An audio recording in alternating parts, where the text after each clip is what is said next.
The third wave of cryonic dreaming. An advanced civilization had, on the surface of things, lost the knowingness that they were connected to all life.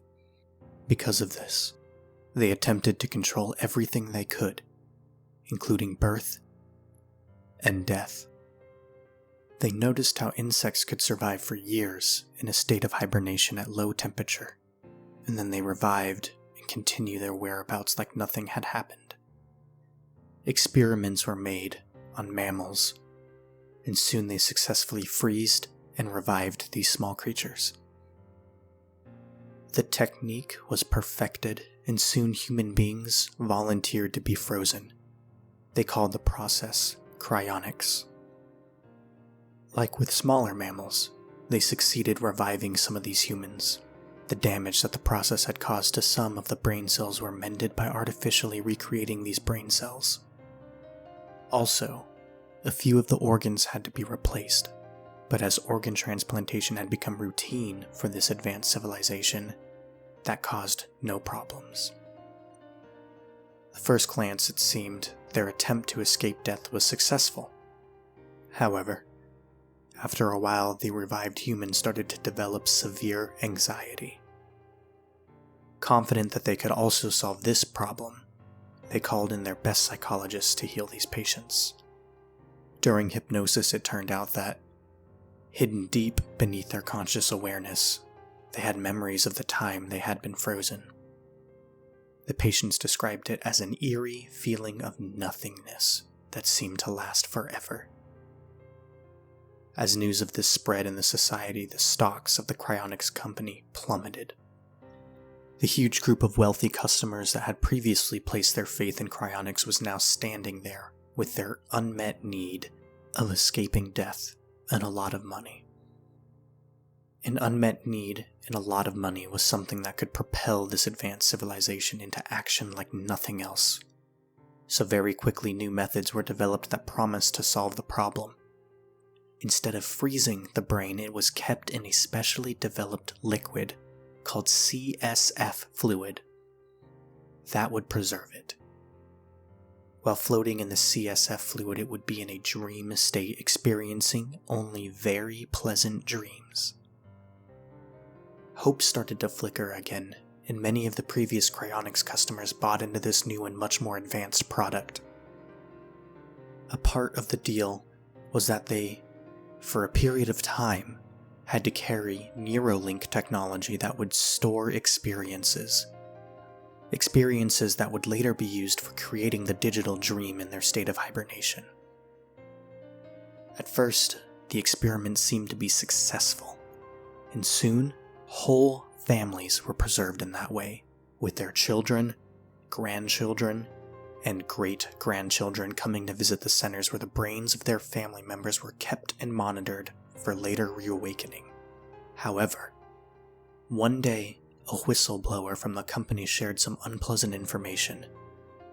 The dream weavers in the company, i.e. the scientists who were creating the digital dreams, were increasingly incorporating unpleasant and even violent experiences into the dreams. Not to alert the family members and keep the stock value, the company had been hiding this information. With the family members now alerted, they demanded an explanation. The Dreamweavers explained that they had increasingly seen the state of equilibrium in the brains being disturbed by what they had labeled the Groundhog Day syndrome.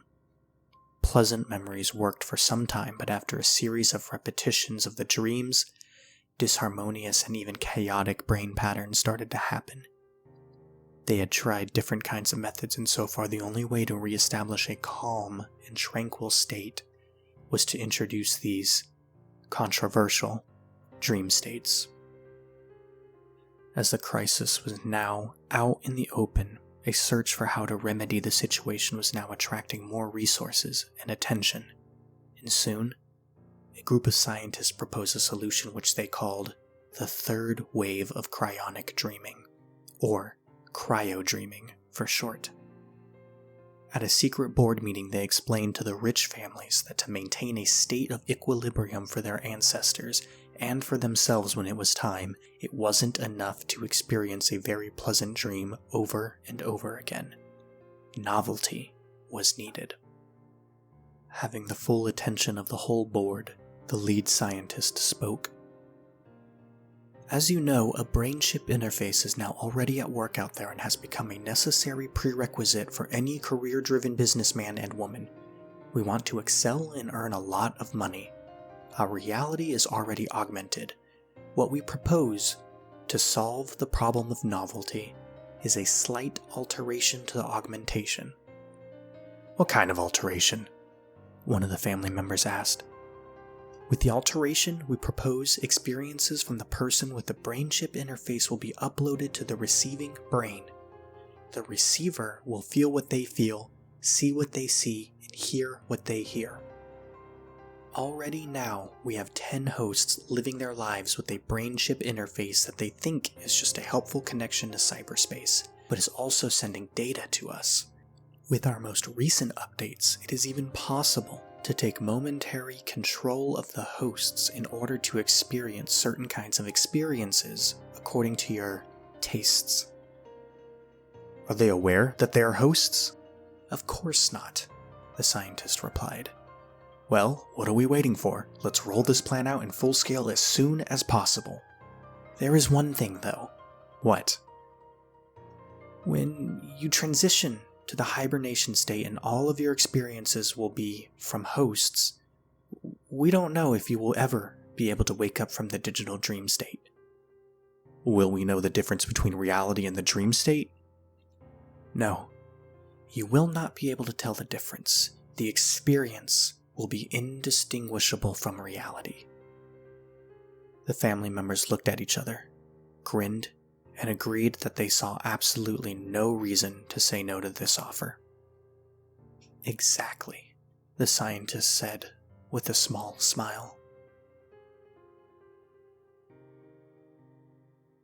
Hello everyone, this is Magnetar.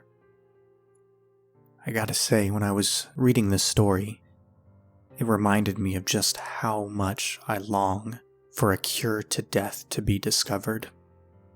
I think humanity and humans individually should be able to decide when they want to leave this world. But at what cost will we pursue everlasting life? Would we go so far as to inhabit the body of somebody else, taking control of their brain and their bodily functions when we see fit?